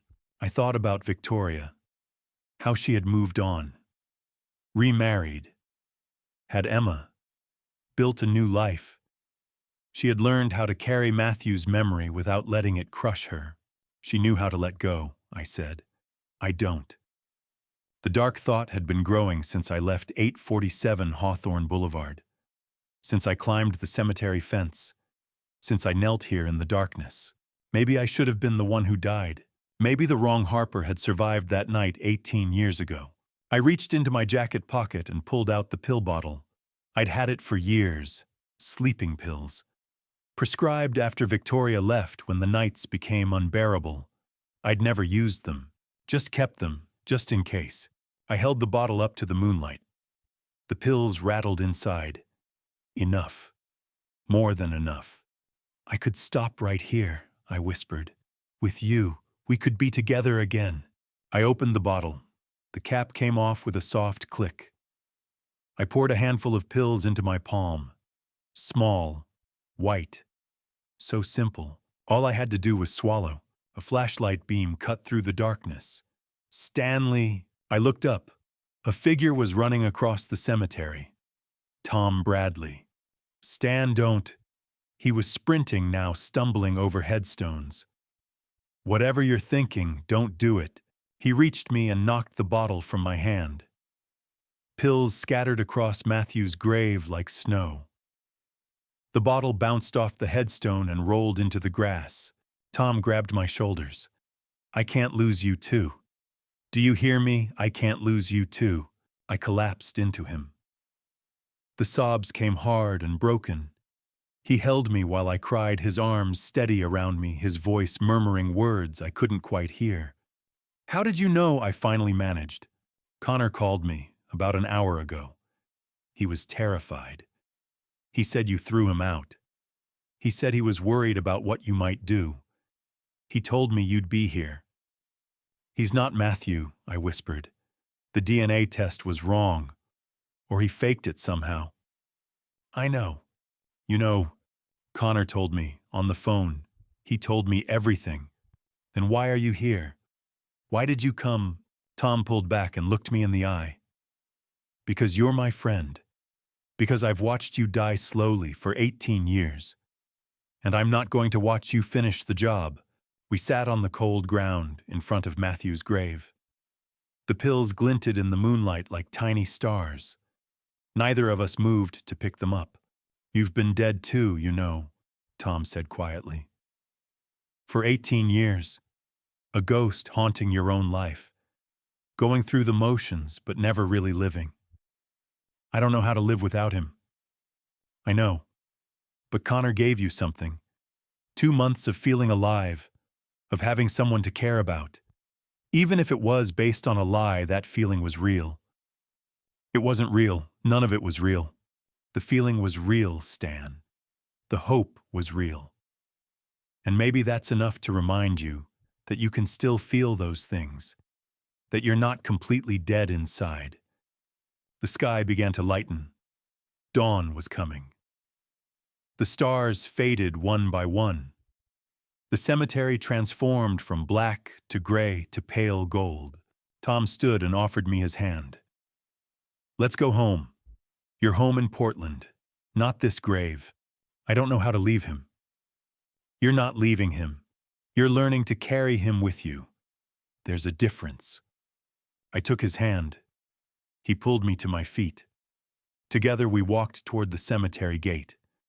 And for the first time in 18 years, I didn't look back. Tom drove me to Portland. He stayed on the couch. He didn't ask if I wanted him there. He just stayed. The days that followed blurred together. Tom made me eat when I didn't want to. He sat with me when the silence became too heavy. He didn't try to make me talk. He just stayed. On the fourth day, I finally spoke. I told him everything. The phone calls, the apartment, the photographs, the DNA test, the 2 months of believing I had my son back, the wrong details that piled up until I couldn't ignore them anymore, the overheard phone call, the confrontation. Tom listened without judgment. On the fifth day, I walked into the spare bedroom. Connor's room. The sheets were still rumpled from the last time he'd slept there. His jacket hung on the back of the chair, and on the nightstand, half hidden under a pillow, was his journal. I picked it up. The black cover was worn at the edges. I opened it to the last entry. October 19th. Tomorrow I'll tell him the truth. I have to. Even if he hates me. Even if I lose him. He deserves to know. I can't keep lying to him. Every morning when he smiles at me, every time he calls me son, I feel like I'm drowning. I wanted to be Matthew so badly. I wanted to have a father so desperately, but I can't keep stealing someone else's life. Stanley deserves better than this. He deserves the truth. Tomorrow. I'll tell him tomorrow. I closed the journal. My hands were shaking. Tom appeared in the doorway. What does it say? I handed it to him. He read it silently, then looked up at me. He was going to tell you, Tom said. He was trying to do the right thing. I know. What are you going to do? I didn't know. Part of me wanted to burn everything he'd left behind. Every piece of clothing, every memory, every lie. But another part, a part I didn't want to admit existed, missed him. Not Matthew. Him. Connor. Liam. Whatever his real name was. The man who had tried so hard to become what I needed. The man who had given me 2 months of hope before reality crashed down. I don't know, I said. And that was the truth. If you're still watching after my most painful moment, please comment, I'm still here, so I know you're walking this journey with me. And fair warning, what comes next will reveal truths that might surprise you. Some details may be fictionalized to protect those involved. If you don't want to continue, you can stop right here. October 29th. I needed to understand what had happened with that DNA test. I called Dr. Harrison. Her voice was cautious when she answered. Mr. Harper, how are you? I need to know how the test could have been wrong. Can you help me? Come to my office. 10 o'clock. We'll figure this out. I drove to Salem Hospital for what felt like the 100th time. Room 312, Neurology Wing. Dr. Harrison had files spread across her desk. Sample storage protocols. Chain of custody procedures. Test result printouts. There are 2 possibilities, she said. So either Connor accessed the archived samples from 2006 and swapped them, or there was a genuine administrative error. Perhaps Connor is a partial relative, a cousin, a nephew. I don't have siblings, I said. No nieces or nephews, no cousins I know of. She nodded slowly. Then we test again. Properly this time. Private lab, supervised collection. No room for error. We went to a facility in downtown Salem. Sterile rooms, controlled procedures. I provided a fresh sample. For Connor's DNA, I used hair from the brush in the spare bedroom at 847 Hawthorne. The brush he'd left behind. 2 days later on Halloween, the results came back. Negative. No genetic match whatsoever. I'd expected it, but seeing it in black and white still felt like a punch to the chest. Final proof that everything had been a lie. "I did some research, Doctor," Harrison said when she called. "On Connor Hayes, on Liam Carter." "What did you find?" "He was in the foster system. His parents, Sarah and Michael Carter, died in a car accident in 1996. He was 9 years old. It happened on his birthday. They were driving home from a celebration." I closed my eyes. 9 years old. The same age Matthew had been when he broke his arm falling from that tree. "He moved through 7 different foster families over 9 years," Dr. Harrison continued, "to aged out of the system at 18 in 2005. After that, it's harder to trace. Minimum wage jobs, no permanent address. And then 1 year later, the accident in Salem. He lost everything. His memory, his identity, his past. He was alone," I whispered. "Completely. No family. No one looking for him. For 18 years, he didn't know who he was." I understood then.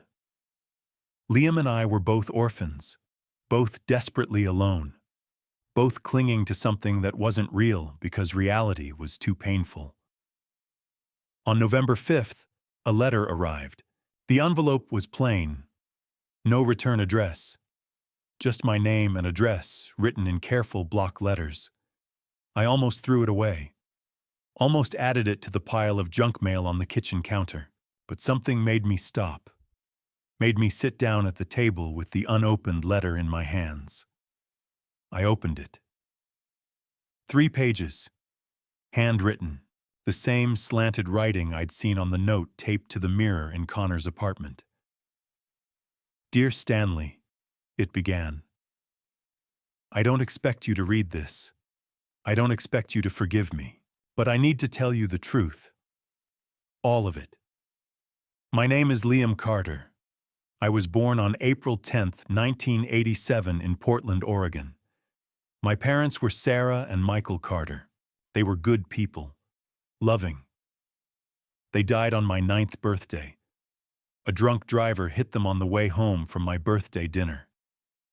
I survived. They didn't. I spent 9 years in foster care, 7 different families. Some were kind, some weren't.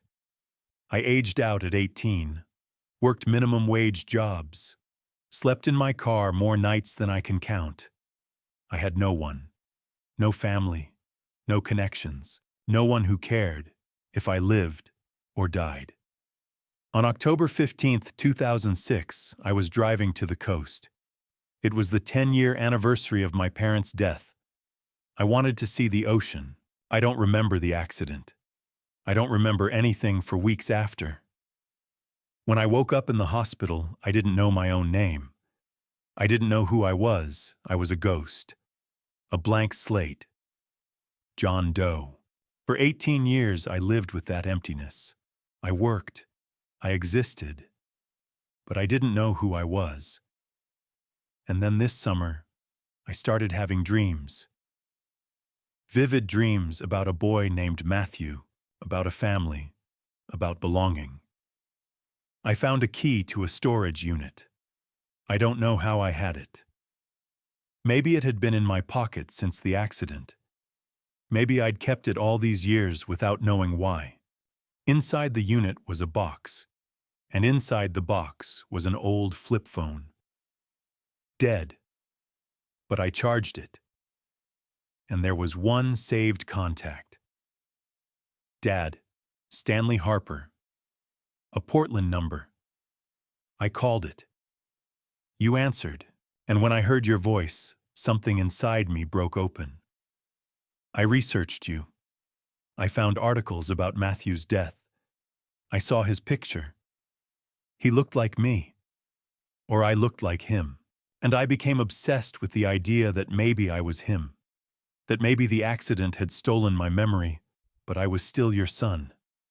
I wanted it to be true so badly. I called you. I gave you that address. I showed you the apartment. I let you believe. And when the DNA test came back positive, I thought maybe God or the universe or whatever was giving us both what we needed. A father, a son, a family. For 2 months I had that. For 2 months I felt like I belonged somewhere, like someone cared about me, like I was more than just some lost guy with no past and no future. I know that's selfish. I know I hurt you. But those 2 months were the only time in 18 years that I felt like I had a home. I'm not asking for forgiveness. I'm leaving Oregon. You won't see me again. But I wanted you to know the truth. I wanted you to understand why I did what I did. I was drowning Stanley, and you were the only life raft I could see. Thank you for those 2 months. Thank you for looking at me like I mattered. Thank you for making me feel like I was someone's son. And I'm sorry for everything. Liam Carter. I read the letter 3 times. The first time I was angry. The second time I cried. The third time I understood. This man had given me 2 months of hope. Yes, it was built on a lie. But the feelings weren't fake. He had tried. In his broken, desperate way, he had tried to become what I needed. The same way I had tried to see Matthew in him. That evening, Tom came over. He found me sitting in the dark, the letter still in my hands. "What are you going to do?" he asked. I looked at my best friend. "I'm going to find him." Tom's eyes widened. "Stan, are you sure?" I nodded. "He said he's leaving Oregon.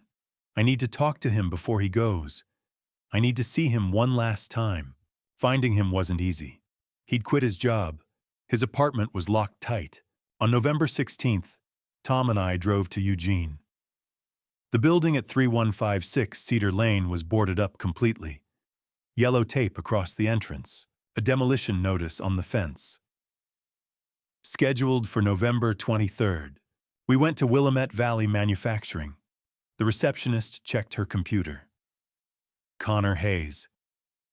He resigned 2 weeks ago, didn't give a reason, just turned in his badge and left. We found Greg Thompson in the break room. He remembered me from that night in September when I'd introduced him to Connor. "Yeah, I remember Connor," Greg said. "Good guy, quiet. He told me he was leaving Oregon, mentioned Seattle, I think. Said he was selling his car and taking the bus." Tom and I looked at each other. "Greyhound Station," Tom said. We drove straight there. The next morning, November 17th, we arrived at 8 a.m. The station smelled like coffee and exhaust fumes. A tired clerk sat behind bulletproof glass. I showed her Connor's photo. She squinted at it, then nodded. "Yeah, guy's been sleeping here the past few nights. Bought a ticket to Seattle. Bus leaves at 2 this afternoon. 6 hours. We had 6 hours." Tom and I bought coffee and sat in the plastic chairs bolted to the floor. We didn't talk much. What was there to say? We watched people come and go. Families saying goodbye. Students heading back to college. Elderly couples holding hands. At 1:45, he walked in. Liam Carter. He looked thinner than I remembered. His jacket was worn at the elbows. His backpack hung off one shoulder, barely full. He looked exhausted, beaten, like a man who'd been running for a long time and was finally too tired to keep going. He bought a candy bar from the vending machine and sat in the corner. He held his ticket in both hands, staring at it like it was a lifeline. His head was down. He didn't see me. I stood and walked over to him. I stopped directly in front of him. He looked up. The expression on his face went from confusion to recognition, to shock, to fear, to shame in the space of 3 seconds. "Stanley," he whispered. "Sit down," I said. "Please." He didn't move. I sat down next to him anyway. For a long moment, neither of us spoke. "Did you get my letter?" he finally asked. His voice was hoarse. "I got it. I'm sorry. I needed to say that to your face. I needed you to know. I know. The speaker crackled overhead. Attention passengers. The 2 p.m. bus to Seattle departing from Gate 4 is now boarding. Liam stood abruptly. He grabbed his backpack. I should go. You don't have to. He froze. What? You don't have to get on that bus. Stanley, I can't. I read your letter, I said. All 3 pages. I know who you are. Liam Carter. I know your parents died when you were 9. I know you spent 9 years in foster care. I know you've been alone for most of your life. His eyes filled with tears. That doesn't excuse the lie, I continued. But it explains it. I hurt you anyway. Yes, you did. But I remember the past 2 months. You called me Dad. We made breakfast together on Saturday mornings. You helped me fix the fence in the backyard. You listened when I told stories about Matthew. You actually cared. And you made me feel like I was a father again. Even if it was based on a lie, that feeling was real. The speaker crackled again. Final call for passengers boarding the 2 p.m. bus to Seattle, Gate 4. I'm not asking you to be my son, I said quickly. You're not Matthew. You'll never be him. I understand that now. But maybe you can be Liam. My Liam. What does that mean? I don't know. We'll figure it out together. Not father and son. Just 2 people who understand loss. 2 people who've been stuck in the past for too long. Maybe we can help each other move forward. Liam shook his head. Tears streamed down his face. I don't deserve forgiveness. Maybe not. But I'm forgiving you anyway. Because holding on to anger is exhausting. And I'm tired. I've been tired for 18 years. Attention. The bus to Seattle is now departing. This is the final boarding call. Liam looked at the gate. The bus was visible through the window engine running, people filing aboard. He looked back at me. Things can't go back to how they were, he said. And no, they can't. We start over. This time we're honest with each other. No lies, no pretending. Just 2 people trying to figure out how to stop being alone. I don't know if I can do this. Neither do I, but we'll try. The bus pulled away from the gate. We both watched it go. Liam didn't move. He just stood there holding his backpack, watching his escape route disappear down the highway. Finally, he turned to me. Okay, let's try. Tom appeared beside us. He put a hand on my shoulder. You sure about this, Stan? I looked at Liam. Thin, exhausted, ashamed, but still here. Still trying. I'm sure, I said. Life's too short to be alone. We've both been alone long enough. We walked out of that bus station together. Not as father and son, not as strangers, but as something in between. Something undefined. Something fragile, but real. And for the first time since that 1:58 a.m. phone call all those weeks ago, I felt like I could breathe again. The next 4 months weren't easy, but they were real. On November 20th, Liam moved into the spare bedroom. Not as my son, not as Connor Hayes pretending to be Matthew, as Liam Carter. A man I was learning to know. We established ground rules. Honesty above all else. No pretending. Separate lives with some overlap. Liam found a job at a warehouse in Northeast Portland. $8 an hour loading trucks. It wasn't much, but it was his. He didn't want to depend on me. I respected that. We both started therapy. Liam went twice a week. I continued the sessions I'd been avoiding for years. We talked about grief, about loss, about the lies we tell ourselves to survive. December came. We learned to use our real names without hesitation. Liam called me Stan. Never Dad. Never again. I called him Liam. Never son. Never Matthew. The boundaries were clear, but within those boundaries, something genuine began to grow. On December 15th, Liam asked if he could see Matthew's room. I stood at the bottom of the stairs, my hand on the banister. For 18 years, that room had been a shrine, untouched, frozen, a museum of a life that ended too soon. "Are you sure?" I asked. "I need to see it," Liam said. "Not to pretend I remember it, just to understand, to know who he was." I opened the door. Liam stood at the threshold looking at the basketball posters, the trophies, the books still stacked on the desk. He didn't go inside. He just looked. "I'm not him," he said quietly, "but I wish I'd known him." Me too. On Christmas, Tom joined us for dinner. Turkey, mashed potatoes, store-bought pie because none of us could bake. It was small, unpretentious. 3 people who cared about each other sitting around a table, grateful not to be alone. We didn't pretend to be a family. We were just friends. And that was enough. In January, I asked Liam if he wanted to visit Matthew's grave with me. We drove to Hillcrest Cemetery on a cold Sunday morning. The oak tree was bare. The grass was brown. Liam carried a bouquet of white roses. "Matthew," I said, kneeling before the headstone. "This is Liam, a friend. Someone who understands what it's like to lose everything." Liam placed the roses at the base of the stone. He sat down beside me. He didn't speak. He didn't pretend he remembered Matthew or felt a connection he didn't have. He just sat there, respectful, quiet. It was enough. On January 15th, we finally closed the case of Kevin Grant. Through Dr. Harrison's help, we traced the hospital records back to that night in October 2006. 2 patients, same intersection, similar injuries. One identified as Matthew Harper, one identified as John Doe, but somewhere in the chaos of that night, the identities had been switched. The boy I'd buried wasn't Matthew. It was Kevin Grant, 19 years old, an orphan who'd aged out of foster care 2 years earlier. No family, no one looking for him. He'd died alone and been buried under someone else's name. Liam and I arranged for Kevin's body to be exhumed and reburied properly. We commissioned a new headstone.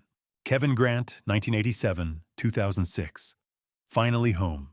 We stood together at the new grave on a gray afternoon. 2 men who understood what it meant to be lost. To have no one remember your name. "Everyone deserves to be remembered by their real name," I said. Liam nodded. Tears streamed down both our faces. We weren't crying for Kevin alone. We were crying for ourselves. For all the people who get lost in the cracks. For all the identities that slip away. In February, Emma Harper reached out. She was 12 years old, Victoria's daughter from her second marriage. She'd heard rumors that Matthew was alive. A classmate's parent had seen something on social media. The story had spread, twisted, exaggerated. I met Emma at a coffee shop downtown. The first time I'd seen her since Victoria's funeral in 2018. She looked so much like her mother. Same dark eyes. Same careful smile. I explained the truth. Matthew was still gone, but I'd made a friend. Someone who'd been lost like me. Someone who was learning to find his way. "Mom used to talk about Matthew," Emma said. "She'd tell me stories sometimes, before bed. She missed him a lot. I miss her too." The following week, Emma met Liam. I didn't introduce him as my son. I didn't pretend he was Matthew. I said, "This is my friend Liam." Liam shook her hand. He asked her about school, about her hobbies. He was kind, patient. He treated her like a person, not a complication. New connections were forming. Stanley, Liam, Tom, Emma. Not a traditional family, but a family we chose. A family built on honesty instead of blood. On Valentine's Day, Liam and I had dinner together. Not romantic, just 2 friends sharing a meal. I made spaghetti. He brought garlic bread from the store. "Thank you," he said as we were cleaning up. "For what?" "For giving me a second chance. For seeing me. Not Matthew, not Connor, me, Liam. I dried a plate and set it in the cabinet. Thank you for teaching me that family isn't just blood. It's the people who choose to stay. He smiled. It was the first real smile I'd seen from him in months. That wasn't the relationship I'd imagined when I answered that phone call at 1:58 in the morning.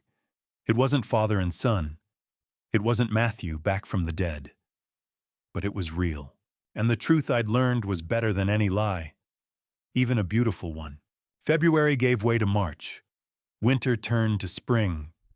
And slowly, painfully, honestly, we were building something new. Not a replacement for what I'd lost, but something worth having, something worth fighting for, something that looked a lot like hope. Spring had arrived, and with it, something I hadn't felt in 19 years' peace. Not the peace of forgetting, but the peace of finally letting go. March 2025. Spring came to Oregon with rain and blooming cherry blossoms. The morning was cool and bright. Liam and I drove to Hillcrest Cemetery in a comfortable silence, the kind that comes when two people understand each other without words. The Sunday ritual had changed. I still went to the cemetery, but differently now. Sometimes Liam came with me. Sometimes I went alone. Sometimes I skipped a week and no longer felt guilty. Today we went together. We stood before Matthew's grave. The oak tree above it was budding with new leaves. Nearby fresh flowers marked another grave. Life continuing even in a place of endings. 18 years, I said quietly. 19 this October. Liam stayed a respectful distance away, giving me space while letting me know I wasn't alone. For a long time I was stuck here, Matthew. At this grave.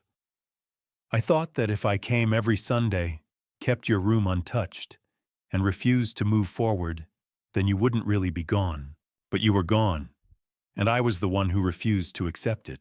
I knelt and touched the gravestone. The granite felt cool and solid beneath my palm. I thought that phone call was you.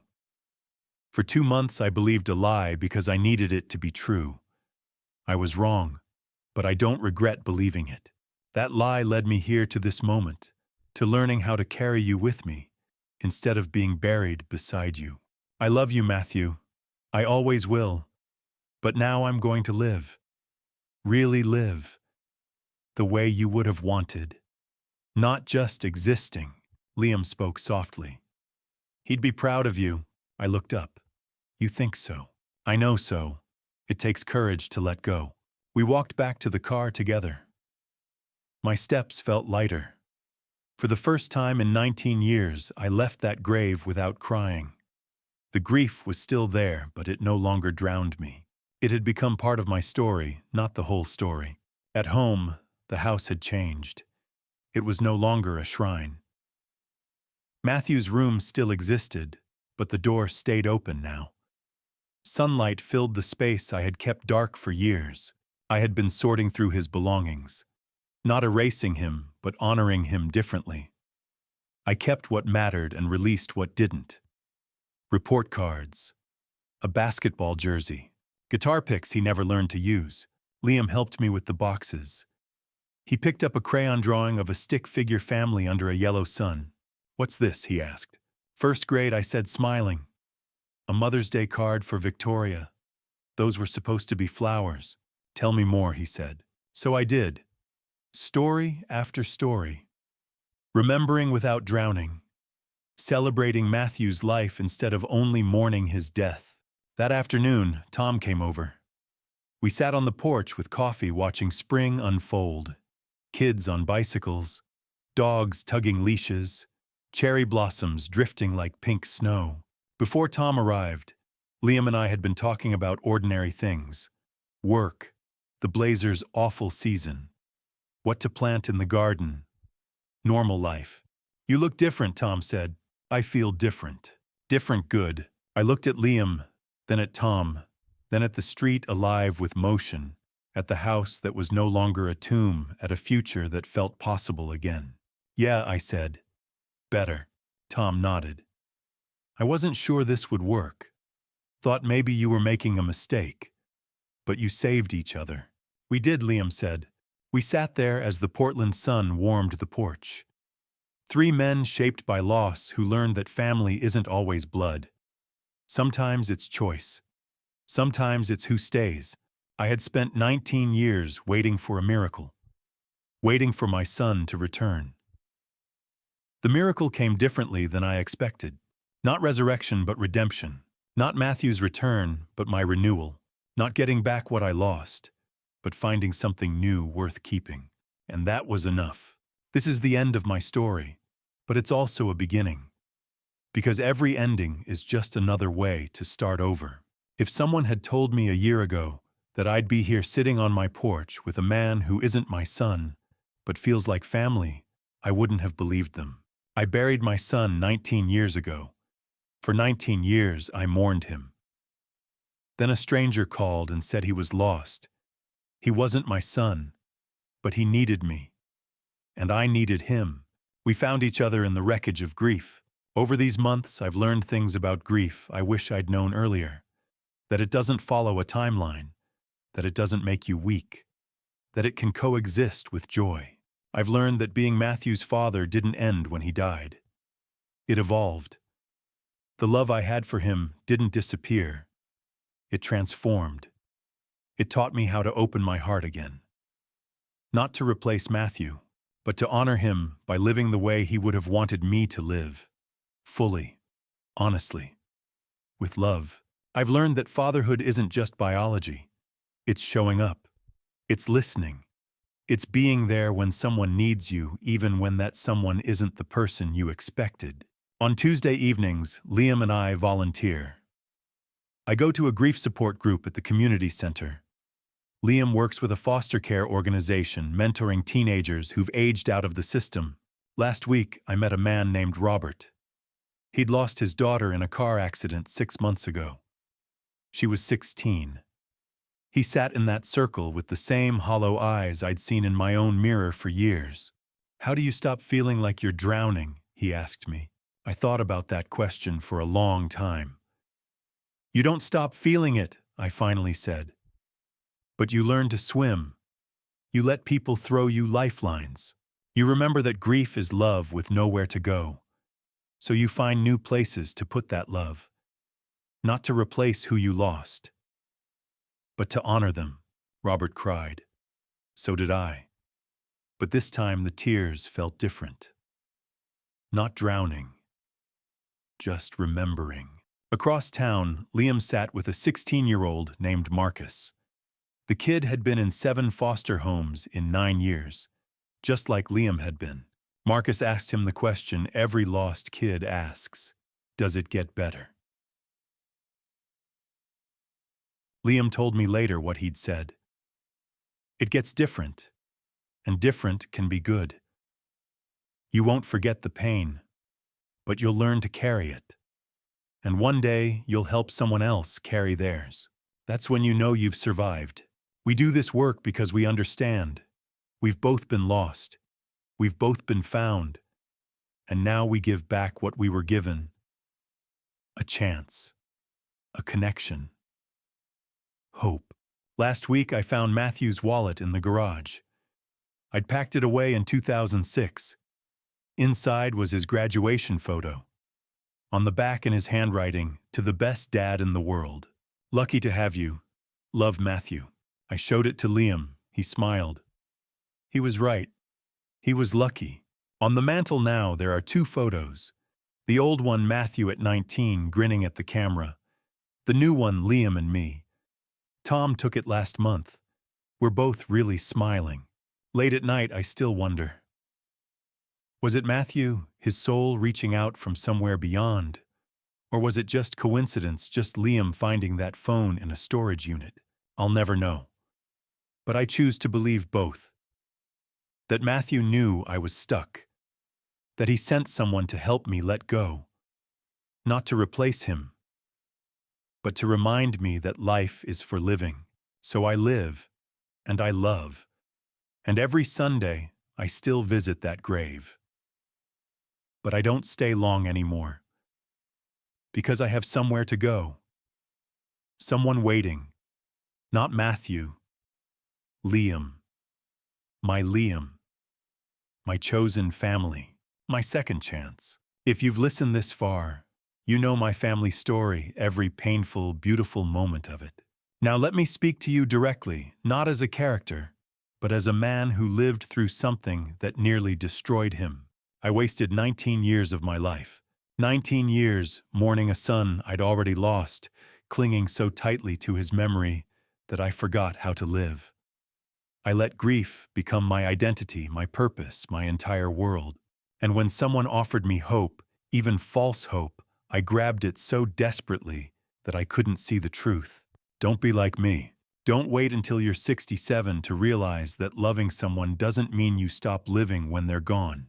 Don't let the family betrayal you've experienced, whether death, divorce, or deception, become the lens through which you see everything. Don't become so hungry for what you've lost that you'll believe anything just to feel whole again. I'm telling you this as a father who failed. I failed Matthew by not being there the night he needed me most. I failed Victoria by letting our marriage die with our son. I failed myself by choosing grief over healing, isolation over connection, death over life. But here's what God taught me through this family story. Sometimes the people who hurt us most are the ones who save us. Liam Carter lied to me. He manipulated my grief and made me believe in a miracle that wasn't real. That family betrayal should have destroyed whatever remained of my heart. Instead, it cracked me open wide enough to finally let the light back in. Fatherhood isn't about DNA or blood or whose eyes look like who's in photographs. It's about showing up. It's about choosing someone day after day, even when they've lied to you. Even when loving them means forgiving what seems unforgivable. Matthew was my son because I loved him, not because biology said so. And Liam became my son the same way, through choice, through forgiveness, through the daily decision to build something new from the ruins of what we'd both lost. Don't be like me in the beginning, but if you find yourself where I was, drowning in grief, desperate for answers, then be like I am now. Choose forgiveness. Choose life. Choose the family you can build, rather than the one you can't bring back. God doesn't always give us what we ask for. I begged him for 19 years to bring Matthew home. He never did. But he gave me something I didn't even know I needed: a second chance at fatherhood with a young man who needed a father just as desperately as I needed a son. If you're carrying grief that's become too heavy, put it down. Not forever, but just long enough to remember that you're still here, still breathing, still capable of love and joy. If someone has betrayed your trust, know that forgiveness doesn't mean what they did was okay. It means you're choosing not to let their actions define your future. I forgave Liam not because he deserved it, but because I deserved peace. Even after the deepest family betrayal, healing is possible. This family story taught me that it's never too late. Not at 67, not at any age. It's never too late to choose hope over bitterness, connection over isolation, forgiveness over rage. Thank you for staying until the end of my journey. Comment 1. So I know you've walked this entire path with me. Please note, while based on real emotions of loss, certain narrative elements have been dramatized for storytelling purposes. So tell me, what are you holding on to that's holding you back? Share this story with someone who needs it. Subscribe for more honest stories about family betrayal and healing. God bless you all, and remember, the end is just the beginning.